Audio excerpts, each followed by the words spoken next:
Hello, ladies and gentlemen. It's Ukrainian show on Pod TV. My name is Sasha Star, and we have a panel today which include Dr. Jonathan Lockwood. Welcome to the show, Jonathan.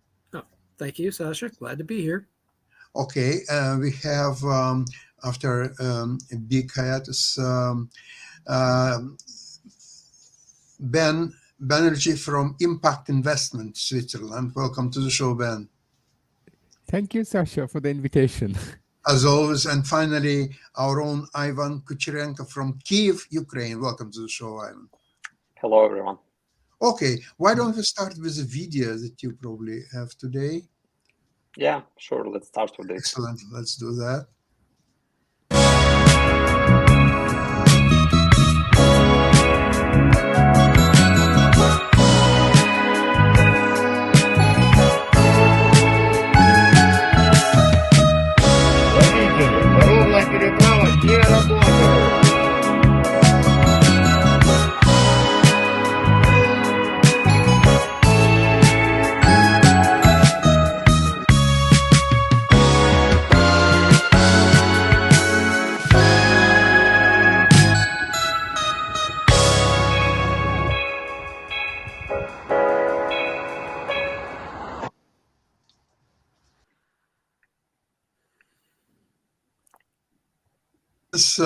This is a fantastic video. Shows exactly what's happening there, and what a lot of wisdom is in the strategy. Instead of just ruin this and destroy completely that bridge, what they're doing is they allow Russian to show their brinksmanship and ability to repair. So they will learn at the end of the day, they will be the best in the world how to repair the bridges. So, and then finally that bridge will be destroyed forever. So all those people who gain such a great experience, they will have to find what else to do.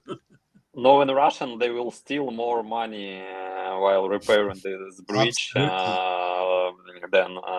actually spending on it. Much left to steal. Yeah, and their budget available funds will decrease even more quicker. So, well, Russians are number one in the corruption questions and how to profit from it. Okay, nobody can touch them. But let's come back to this still fresh NATO summit in Vilnius. However, today we are witnessing online Rammstein, the decision-making. So there are several layers of what we just discussed about the NATO summit, the issue of possible Ukrainian acceptance to NATO. What are actual results of the NATO summit? Ben, we haven't heard you for a long time. Why don't you start? Okay, so I think, I don't know how President Biden managed it, but he managed quite a lot in the NATO. I think the two of the greatest thing is that he brought the whole NATO not only together, but even countries like Germany has now started very proactively acting on this thing. And he got long-term commitments from all the European nations for Ukraine, which in the past, till now, it was very much US-centric. US was covering most of the aid to Ukraine. Now EU is also slowly catching up, so that's very positive. And even more positive is that somehow he could manage to twist the arm of Erdogan and got Sweden in. That was one of the biggest achievement I can imagine. Ukraine's membership to NATO, I think, despite of all the discussions going on in the media, it was never really the point. Because even I remember 5 years, 10 years, 15 years ago, there was never a question that Ukraine can come in so easily into NATO, because NATO has its requirements and everything. And especially now with the war going on, Of course, Ukraine cannot be allowed to join the NATO, because that would mean instantaneously the whole NATO is at war with Russia, which of course none of the members will accept. So that's, I think, from the NATO summit, what I can say is the positive sides of the summit. Wonderful. Ivan, what's your view on the summit overall? We've discussed it already, and as I said, it was not point of accepting Ukraine to the NATO, because I agree with Ben that it's quite a long process, despite I think the majority of Ukrainian army and procedures are already NATO-based due to this full-scale invasion. But it was mean of receiving an invitation to join NATO, and the invitation is actually a sign that NATO is ready to see Ukraine within members, and is guaranteeing that after completing some requirements, specific requirements, Ukraine will be a part of NATO. But unfortunately, we didn't receive any invitation, and it's a bad part of that summit. Also, this shows that NATO, that United States are very care towards the Russia and towards the Putin.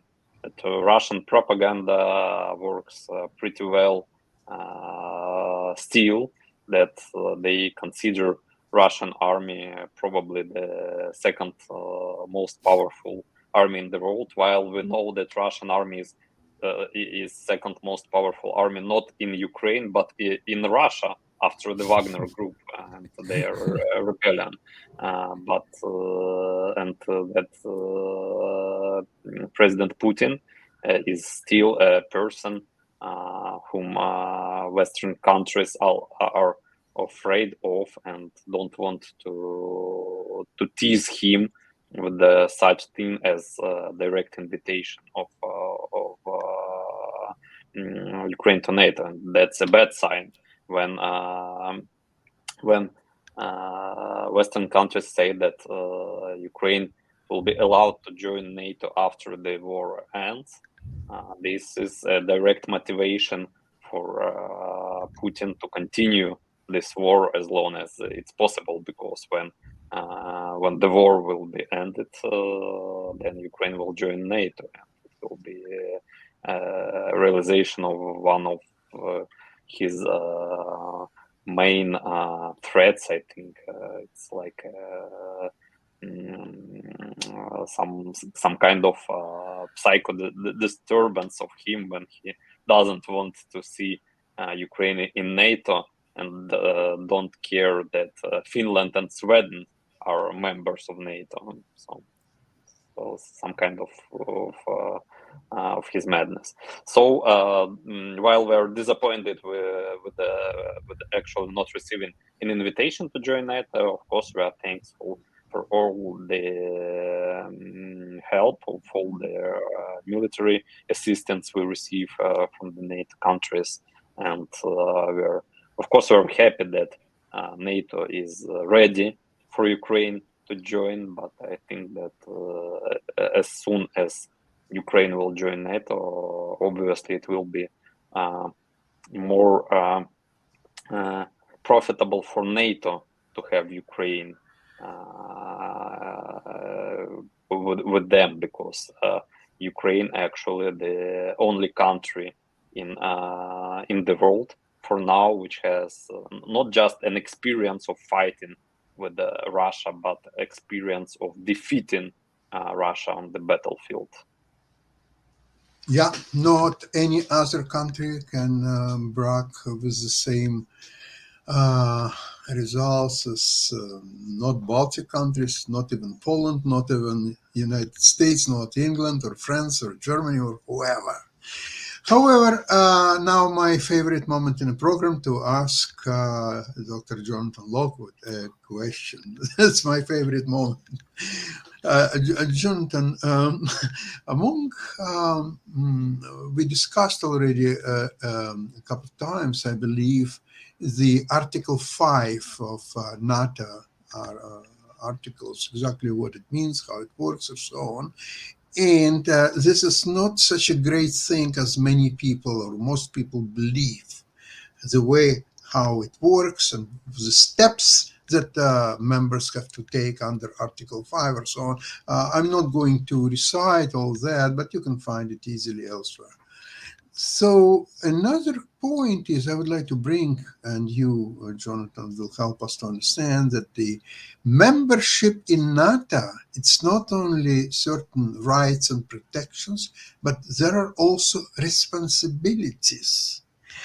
For example, one of them is a payment of 2% from your budget in overall budget to upkeep NATO, because NATO, as we know, it doesn't even have its own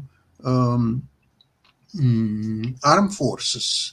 They are using the members' armed forces to achieve its goals, right? So with responsibilities, and to me, I'm not clear how Ukraine, if accepted to NATO today, how it would deal with all its responsibilities. John, maybe you help us with that. Well, one of the if Ukraine is to be admitted into NATO, one of the prerequisites, of course, is the cessation of its state of war with Russia. Unfortunately, the only way that this can be achieved, because we have two nations with politically irreconcilable objectives, Ukraine and Russia. There is no compromise between their two stated objectives. That much is clear. It can only be decided by the decisive defeat of one nation or the other that compels it to give up its political objective. So for Ukraine and NATO, the path forward is to militarily defeat Russia, to repel it from all occupied territories, including the Crimea. One requirement of which has come a lot closer with the recent strike on that bridge, which has come very close to severing the Russian land link, supply link to Crimea. If it, with just another strike or so, then it would completely cut off Crimea from Russian resupply and would be a much larger step closer to achieving a genuine peace, or at least an armistice. You may well have a situation, as we discussed yesterday on another program, you may have a situation where the war ends not with a treaty, a formal treaty, but with an armistice, very similar to that which exists between the Koreas. In other words, technically, North and South Korea are still at war, but there is no war, no peace. So it's one of those situations which will be we may well have an armed truce for the near to intermediate future between Russia and Ukraine and by extension NATO. So this will be a very delicate situation, and Ukraine as an all but in fact member of NATO, or de facto member of NATO, will be given aid, and that aid will be unilateral in nature, and it will have to at the same time engage in efforts to reconstruct and rebuild the damage done by the Russians in Ukraine, such as my suggestion that we send an engineer brigade or battalions to Ukraine to train Ukrainian people in engineering activities to help reconstruct the damage on an accelerated basis, because they would not be able to do it by themselves, at least not in any reasonable length of time. So this is going to be a very complex situation. It is not one of where we can say that, but the one prerequisite that is clear, in order for any kind of progress to be made, it is that Russia has to be operationally defeated within Ukraine and repelled from Ukrainian territory. Anything else is simply unsatisfactory. And it's one of those situations where you just cannot get around that. We did not anticipate this situation. The West did not anticipate that Ukraine would so successfully be able to resist the Russians and defeat their offensive.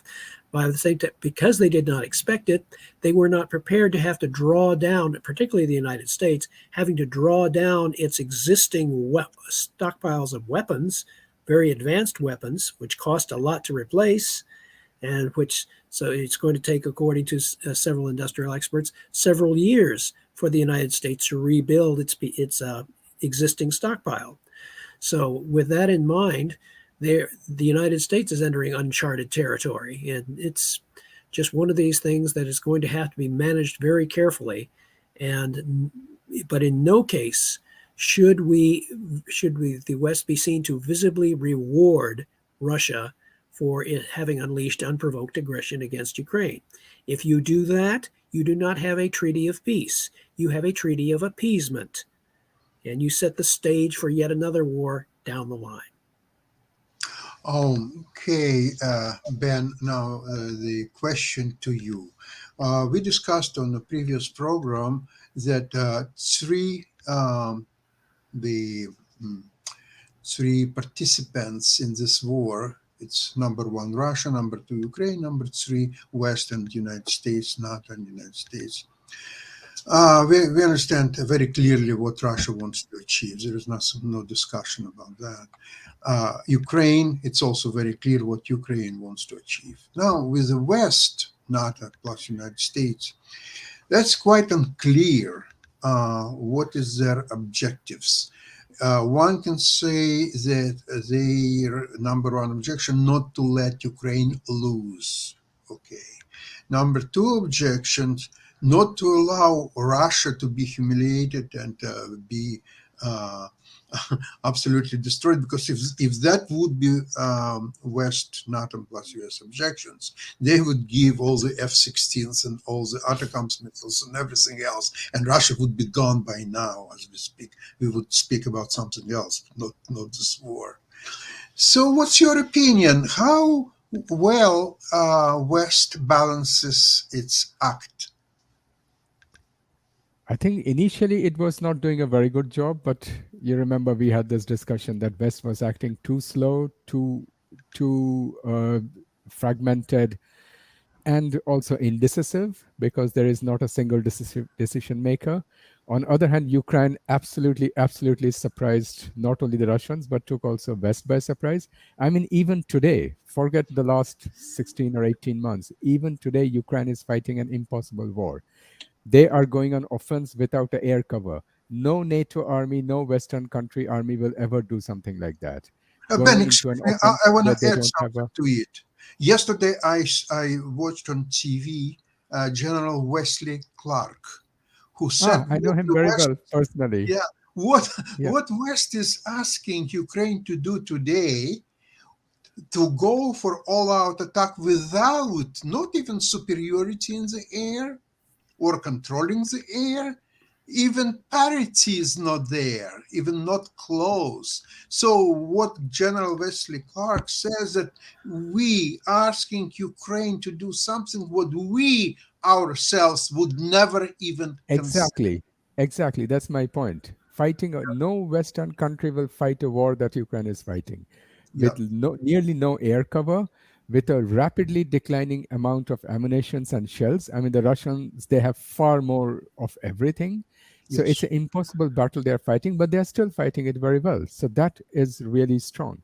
And I think if you look at the motivation of the West is more worried about, if you look at the historical parity, is about the loss of the world order, the rule of law. Because if Russia is allowed to get away with what Russia is doing, it's a doomsday scenario, because China is going to act next. Korea is going to act. All these crackpot countries which are there, they will all start acting. So it is to not only to the welfare of the West, but to every sane, civilized nation. Russia should not be allowed to get away with this. I think that is the primary motivation which most of the Western, I don't say all, most of the Western nations have. And I mean, personally, in my opinion, okay, it doesn't count, but in my opinion, I think Ukraine deserves to be much more a member of NATO than, for example, Hungary, in every point of view. But still, it is what it is. Today, we are where we are. I'm pretty sure that if Hungary would not be a member of NATO and applied today, it would be rejected 100%. It would be considered. Yeah, thank you, Ben. But thank you, Ben, for your words. I agree 100% with all of them. One important thing that Ukraine is not able to fight against Russia with all their possibilities and with all their resources, with all their military power for 1.5 years, or actually almost 10 years if we are counting from the start of the invasion. But Ukraine was capable a year ago in spring of 2022 actually to stop Russian invasion on Kyiv, the northern part of Ukraine, to break Russian rules. And this at the time when we didn't have any support, military support from Western countries, actually, except of some javelins which United States gave us, thinking that it will be some kind of partisan guerrilla war, and Ukrainians need some machine guns and some javelins to burn Russian tanks from the woods or some kind of such thing. But Ukraine stopped with our own military power, and because our military forces obviously were the only force in Ukraine who actually were preparing for the war for almost 9 years. They knew that Russia will go to full-scale invasion, and Ukrainian military forces prepared for it. And thanks to them, we were able and to actually every person in Ukraine who started to help our military servicemen as much as possible, to volunteers, when all country united in order to stop Russian aggression. Russia did much more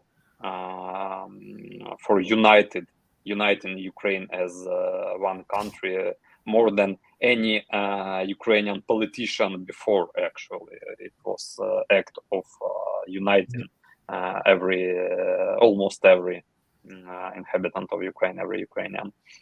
So I agree that if Russia, like Jonathan is saying, if it will not be peace but appeasement, if Russia will get even 1 square centimeter, not kilometer, but centimeter of Ukrainian territory, this will show to other countries in the world that it's possible in 21st century to get territory by military power. Russia already broke any security processes which were created after the Second World War. Russia destroyed the United Nations, the Security Council of United Nations. Actually, Russia humiliated it and showed that the United Nations is just a useless organization which can do nothing in the situation when one of the members of Security Council having nuclear power actually attack another country which is not nuclear, and which that member promised to guarantee its security over the Budapest Memorandum.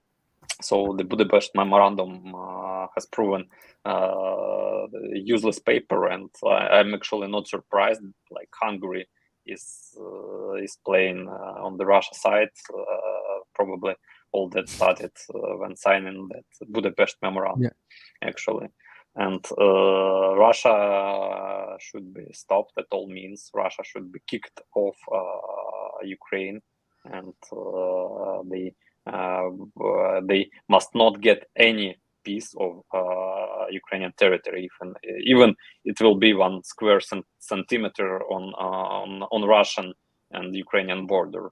And only in this case, other countries who have some territory ambitions will see that they will not be able to achieve anything with military power. Agree, Ivan. Yes, Ben. Can I just add, Sasha? So I agree to everything except 2 points. One is that Russia was not the first who broke the World Security Order. It was broken by China when it invaded what's it called, Tibet, and took it over. It was a member of the Security Council, UN. They took Tibet, and the world kept silent. And secondly, I think it was not only the Ukrainian army. I think the Ukrainian defense was also taken, to my knowledge, was also taken a little bit by surprise when the invasion began on 24th February. What I fully agree to you that it brought Ukraine together, because it was not only the defense, it was the Ukrainian people, especially the citizens of Kiev and citizens. They fought back, and that took the Russians by surprise, not the Ukrainian defense. The Ukrainian defense reactivated about 12 or 14 hours later, but it was the citizens who fought back, and that stopped the Russians, in my opinion.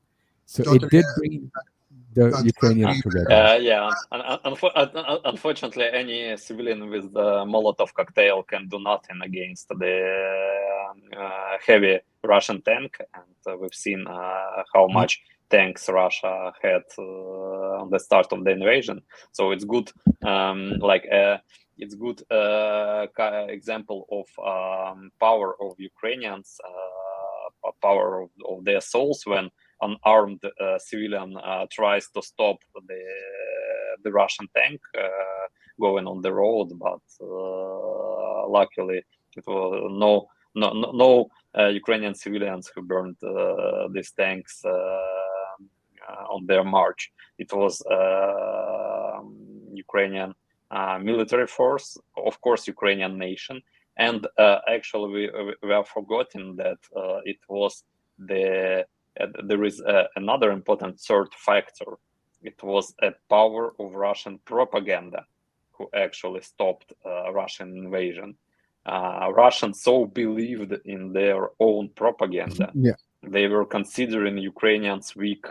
They were promised that Ukrainians will go on streets and meet them with flowers and thank them that they've come to free us from our toilets, from our washing machines, and from all other stuff. And the reality happened actually not about flowers. I think they forgot that February is not a good season for flowers, and maybe people couldn't even find available flowers.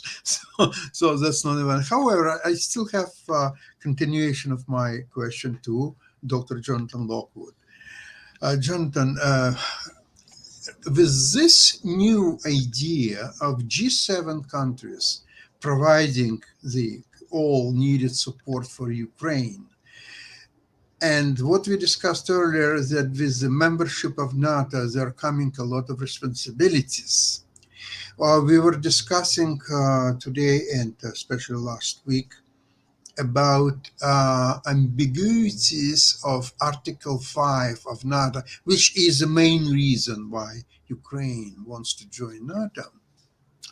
Don't you think that under the circumstances, the bilateral agreements between Ukraine and, the most important, the United States, but also with other G7 countries, providing much better defense and protection of Ukraine, much less responsibilities, if you will, and therefore the NATO is more, the membership of NATO for Ukraine, it's more kind of a political thing rather than practical thing. The practical thing, this support. Look at it, Israel that has a bilateral agreement with US, and that's full stop period, doesn't need anything else in the world. Because if you think about what is the Article 5 of NATO, it's 99% United States, and then all others are 1%. Because without United States, there is no protection, there is nothing could be done in practical terms. In theory, it could be different. In practical terms, United States, full stop, period. What's your opinion? Isn't it a better deal all of a sudden for Ukraine than some kind of invitation to NATO? What do you think? Well, I believe that the agreement that has been reached benefits Ukraine in the long term, in that it unites Ukraine, it unites NATO nations behind Ukraine and to its ultimate success and development, setting the stages for it.